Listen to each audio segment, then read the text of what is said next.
Ish kryebashkiaku i Kavajës Elvis Roshi është vënë në hetim me dyshim se është i përfshirë në krime zgjedhore në zgjedhjet parlamentare të 11 majit, ndërsa me urdhër të gjykatës së posaçme, policia e shtetit dhe agjentët e Byros Kombëtare të Hetimit i bën kontroll fizik dhe në banesë. Elvis Roshit i është bllokuar celulari personal, ndërsa në një ambient në pronësi të tij u gjetën dhe u sekuestruan fatura, kupona nafte dhe lista zgjedhësish, bëri me dije policia e shtetit në një informacion zyrtar për operacionin e drejtuar nga prokuroria e posaçme. Kontrolli në banesë dhe sekuestrimi i celularit të ish kryebashkiakut 50 vjeçar të Kavajës është bërë me vendim gjykate pas kërkesës së prokurorit të SPAK, Ervin Kondili, i cili ndjek hetimin për krimet e dyshuara zgjedhore në territorin e Bashkisë së Kavajës. Hetimi ka nisur për korrupsion në zgjedhje. Përveç Elvis Roshit, gjykata e posaçme ka miratuar kontrolle personale dhe në banesë edhe Urges Sinellën, Tak Roshin, Taulant Hasan dhe Mirel Sinellën. Në banesën e këtij të fundit në Kavaj, policia thotë se sekuestroi një DVR, kupona nafte dhe një pistolet manovër.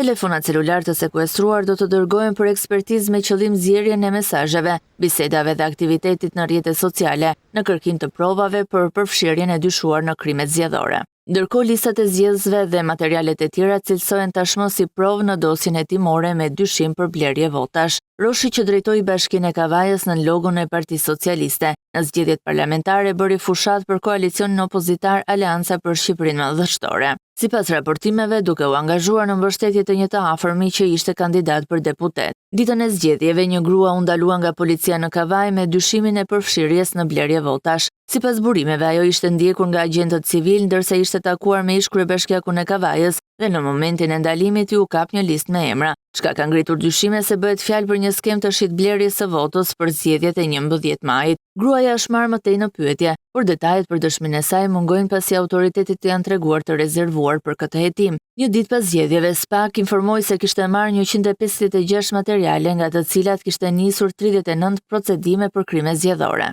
Nga këto 33 kallëzime janë për korrupsion aktiv në zgjedhje, 4 procedime për korrupsion aktiv dhe pasiv, një për përdorim të funksionit publik për qëllime politike dhe një tjetër që përfshin dhe shpërdorimin e detyrës.